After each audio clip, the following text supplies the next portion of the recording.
Hasiko gara lehen zatearekin, noiz eta nola sortu zen Berriozarko gaiteroen elkartea? Pues begira, elkartea bezala, ja, paperekin eta guzti gutxi gora bera, orain dela 15 urte sortu zen. Baina Berriozarren gaitariak izan dira, orain dela 40 urte hasi ziren Iruñeko gaiteroak, eta gero ja gurekin jotzen duten beste hirukote bat, pues orain dela 35 urte edo hasi ginen ja guk. Zeintzuk izan ziren elkartearen sortzaileak eta lehenengo parteidea? Bueno, pues gure taldetik lehendabizikoak hasi ziren gaita jotzen Berriozarren, izan ziren pues David Carmona, Iñaki Goñi eta Jose Luis Bujanda. Eta hoien atzetik pues hartu ginen beste guztiok eta pues jarraitzen dugu orain arte gutxi gora bera berdinak. Zein izan dira elkartearen historiako mugarri nagusiak? Bueno, Berriozarko gaiteroen bezala, pues ez dugu izan ateraldi bat oso, bueno, jotzen dugu Berriozarko taldeekin, joan gara adibidez konpartxarekin, pues egon gara Katalunian, egon ginen Caravaca de la Cruz, Zamoran, baina ateraldiak bezala horiek, baina ez dugu egin inoiz zerbait, hola, historikoa bezala. Nola aldatu da elkartearen egitura eta funtzionamendua urtean zehar? Bueno, gutxi gora bera jarraitzen dugu berdin, ez dakit, musikaren edo gaitarien egiten dugu urtean zehar, gutxi gora bera, egiten dugu urtero, hasi ginenetik, erraldoiekin jo, dantza taldearekin, dianak egin, baina ez da asko aldatu. Zenbat kide ditu gaur egun Berriozarko gaiteroen elkarteak? Ateratzen garenok jotzera, 6 izaten gara bi talde gaitarien taldeak dira 3 pertsonekoak.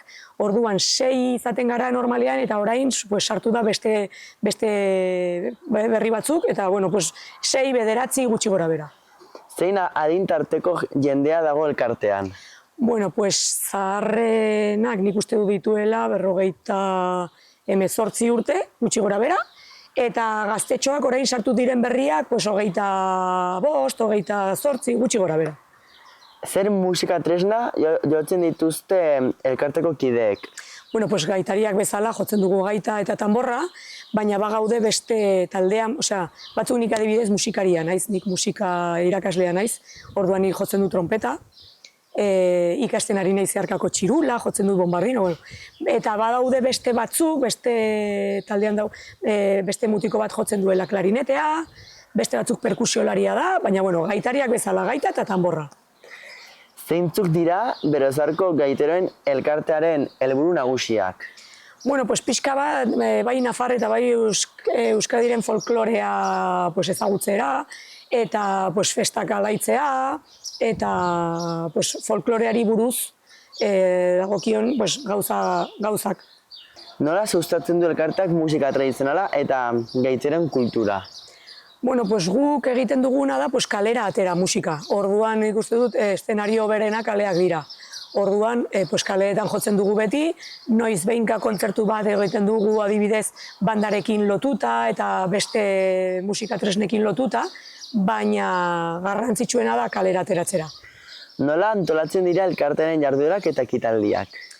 Bueno, normalean Berriozarko udaletxeak esaten digu ze gauzak dauden urtean zehar, eta gu gure artean erabakitzen dugu, erraldoietan nor jotzen du, edo festetan nortzuk egiten ditugun dianak edo kontzertuak, gure artean egiten dugu.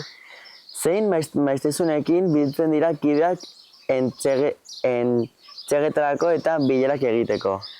Ensaioetarako talde bakoitza guk, banda bakoitza, beraien artean elkartzen dira, batzuk adibidez maizero, eta beste batzuk igual behar dugu ensaiatzea denok, baina igual denboraren falta, baina, astean zehar, gutxienez behin, nik uste dut elkartzen garela denok. Zein da elkartearen finantzazio iturria?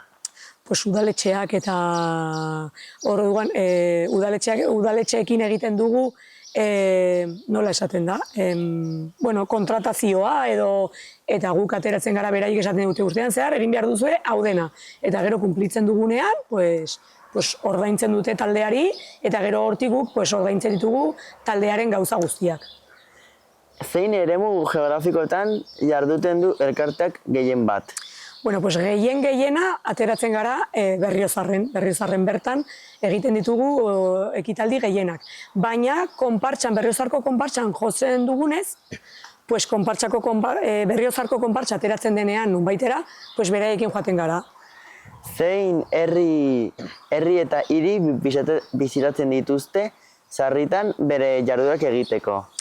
Urtero Berriozar, gero ateratzen dira, adibidez, Berriozarko konpartxa darama urte asko joaten Muniain dela Solanara, eta gero beti izaten dituzte beste herriekin aldaketak edo zu joaten zara, adibidez, joan den urtean egon ginen Agoitzen, egon ginen Txantrean, eta gero beraiek etortzen dira festetara. Orduan, urtero aldatzen da pixka bat, baina gutxi gora bera 4-5 herrietara joaten gara. Zer berezitasun dute Berriozarko gaiteroen elkartearen jarduerak beste gaitero taldekin alderatuta? Ez dakiz berdintasunak dauzkagun edo... Nik uste du gutxi gora bera gaiteroen taldeak denak lan egiten dugu edo egiten ditugula gauza, guk daramagula agian urte asko elkarrekin eta ez dauzkagula gure artean arazoak eta ez errez, talde oso finkoa dela ja. Zein da elkartearen errepertorioa eta zein musika mota jotzen dute gehien bat?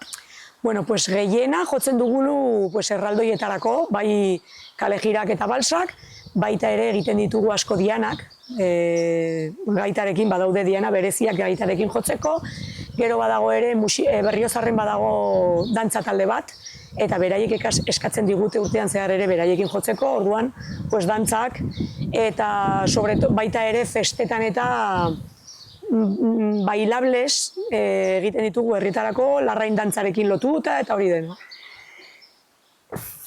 Zeintzuk dira elkarteak datozen urteetan aurre egin beharreko erronka nagusiak? Nik uste dut gutxi gora bera dena jarraitzen badu horrela eta udaletxetako konpromezua ere jarraitzeko egiten olako gauzak, berdina jarraituko dugula. Nola prestatzen ari da elkartea bere jarduera hobetzeko eta zabaltzeko? Hobetzeko egiten duguna da, saiatzen gara, urtero, edo gauzak berriak ateratzen, ikasten ditugu kalejira berriak, baina berritzen dituguna da, errepertorioa, eta bandarekin jotzen dugunean, bandakoak eskatzen digute zer jo, baina errepertorio aldetik dira aldaketa handienak edo. Zenbat emakume daude gaur egun elkartean eta zein rol betetzen dute? Ni? Emakume bakarra, eta rol beste bezala, ez naiz desberdina emakumea izateagatik. Zer ekimen egiten dira emakumeen parte hartzea sustatzeko? Ekimen bereziak emakumeak nik uste dut instrumentoen, nik musika irakaslea naiz, eta orduen bai egia da instrumentoak ez daukatela sexurik, baina tradizionalki badaude instrumento batzuk gizonak edo mutilak jotzen dutela gehiago eta beste batzuk emakumeak. Gaitari buruz, egia da ez daudela emakumerik ia oso gutxi gaude, eta ez dakit zer egin hori aldatzeko. Zeren egia da gaita dela instrumento bat nahiko gogorra jotzeko hasieran, baina ez dago arazorik emakume bat jotzeko gaita. Orduan ez dugu ezerrez egiten, baina ez dakigu zergatik ez diren gehiago apuntatzen. Zer motatako jarduerak antolatzen ditu elkarteak urtean zehar? Guk urtean zehar, egiten ditugu festetan parte hartu bai dianekin, dantza taldearekin, bailableak egiten ditugu egunero festetan, erraldoiekin ateratzen gara egunero, eta gero urtean zehar baita ere patroiaren egunan ateratzen gara jotzen, gero egoten dira merkatu bat egoten da ere, udaletxeak antolatzen duenean zerbait kulturarekin lotuta dagoela edo, beti kontatzen du ere gurekin. Zein ekitaldi berezitan parte hartzen du Berriozarko gaiteroek? Gutxi gora bera esan duguna, ez? Berriozarko festetan, badago merkatu bat edo Berriozarko egunean ere, patroiaren egunean, gutxi gora bera. Zein harreman dituzten Berriozarko gaiteroen elkarteak beste musika elkartekin edo gaitero taldeekin? Pues Berriozarren bertan badago banda bat, eta orduan bandarekin jotzen dugu festetan kontzertu bat elkarrekin, baita ere, dantzariekin egiten dugu, eta gero Nafarroko beste gaitero taldeekin lotuta gaude, azkenean elkartzen gara herri askoetan, eta beste taldeekin harremanak ditugu bai. Parte hartzen aldute elkarteko kideek elkartuke programetan edo beste elkartekin lankidetzan? Berriozarren edo? Ez, beste bai, guk adibidez, gero guk gara ere Berriozarko gaiteroak, Iruñeko beste talde batekoak, Aizaldi gaiteroak badaukagula elkarte bat Iruñan, eta hor, jotzen dugu Iruñeko erraldoiekin, eta parte hartzen dugu Aizaldi bezala, beste ekitaldi askoetan, bai Iruñan eta bai Nafarro osoan. Zein harreman dituzte elkarteak administrazioarekin eta erakunde ofizialekin, eta nola laguntzen dute hauek elkartearen jarduretan? Azkenean gure finanziazioa eta dena udaletxearekin lotuta dago. Orduan beraiek kontatzen dute gurekin beti zerbait nahi dutenean ospatu Berriozarren eta beraiek finanziatzen dute gure ateraldiak, bai gaiteroenak, bai konpartxarenak, bai. Zein ekimen eta programa daude gazteei gaitero bezala trebatzeko eta elkartean sartzeko? Lehen esan dugun bezala, ez dago emakumeei buruz, ez dago ezerriz berezia, badago jendea interesatuta dagola ikasteko instrumentua, bai gaita edo bai tanborra, eta normalean apuntatzen dira gurekin, bai aizaldin ikasteko, edo garai batean bazegoen Berriozarren ere ematen zen gaita, baina hori nik uste dut etortzen dela beraiek aukeratzen dute gaita jotzea, ez arrebes. Zenbat gazte daude gaur egun elkartean eta zein adimen tartekoak dira? Nik kontatuko nuke azkeneko 3 sartu direnak, Sergio, Jon eta Iñaki, direla azkenekoak, eta urteak, 23 urte dituzten, 23, 25, gutxi gora bera. Nola sustatzen du elkarteak gazten parte hartzea bere jarduretan eta ekitaldetan? Guk hartzen dugu, daramagu urte asko izaten gutxi gora bera berdinek, eta orain badaukagula erderaz esaten den bezala sabia nueva, eta gainera oso ongi egiten dute, oso pozik. Zeren horrela banatzen ditugu gauzak denen artean.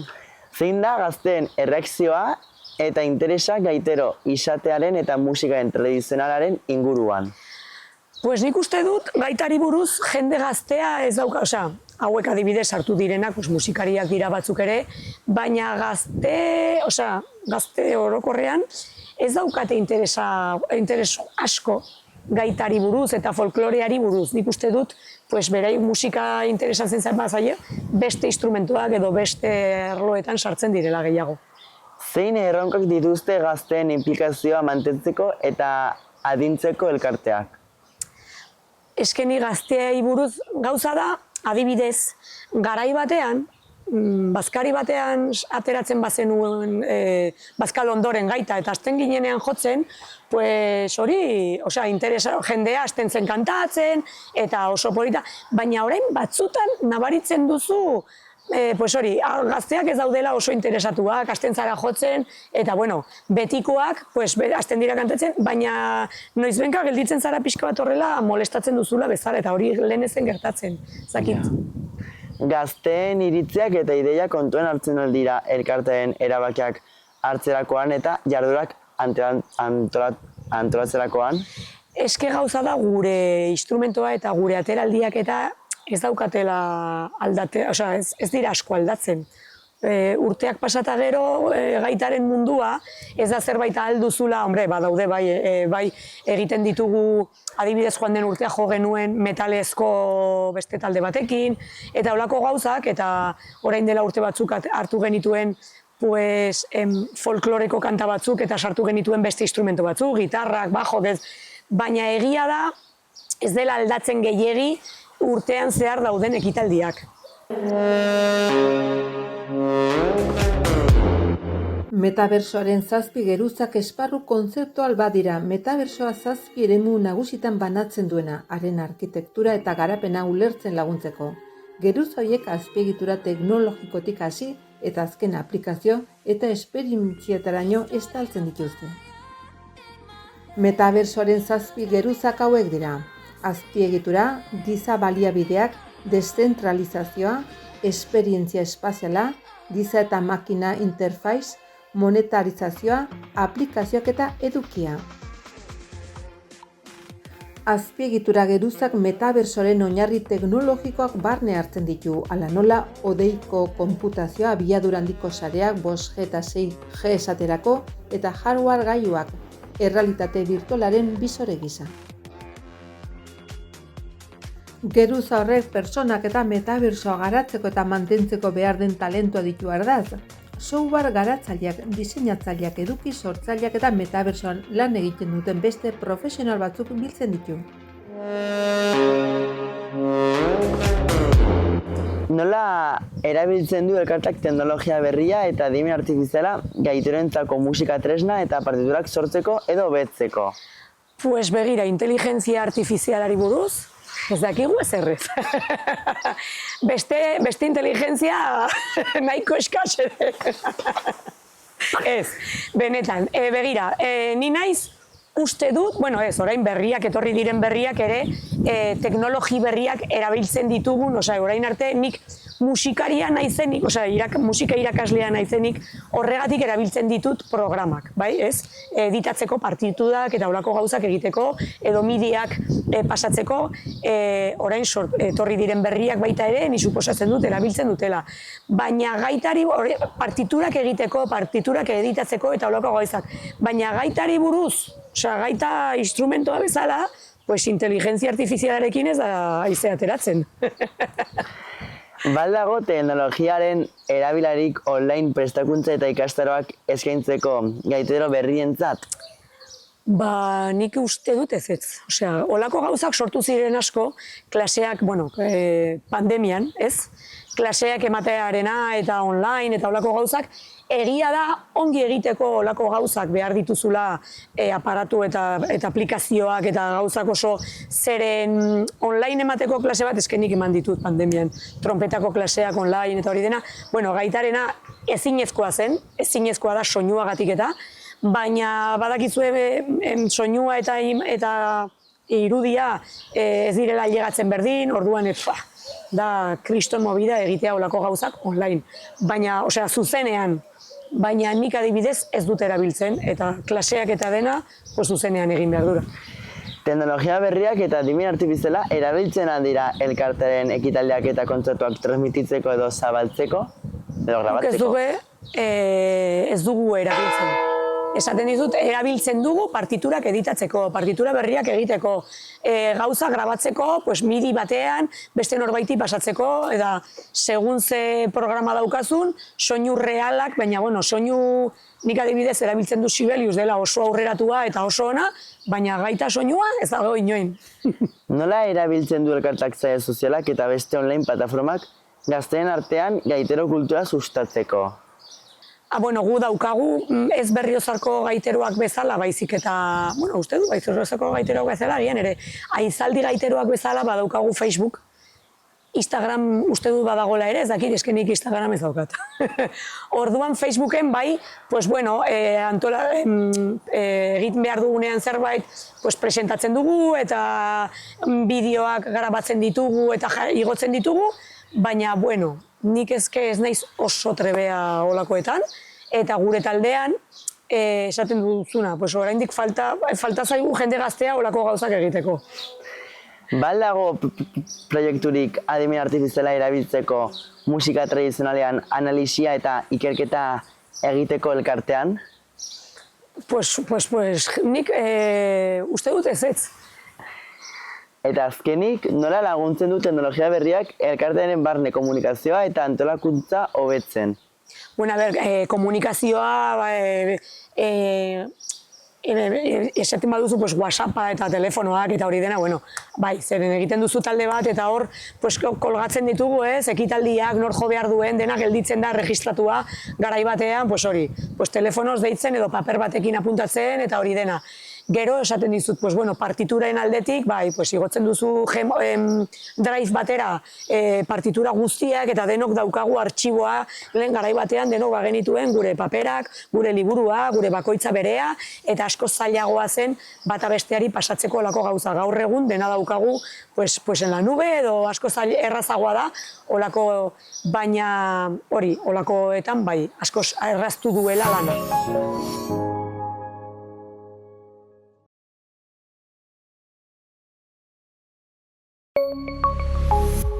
Gobierno de Navarra. Nafarroako gobernua.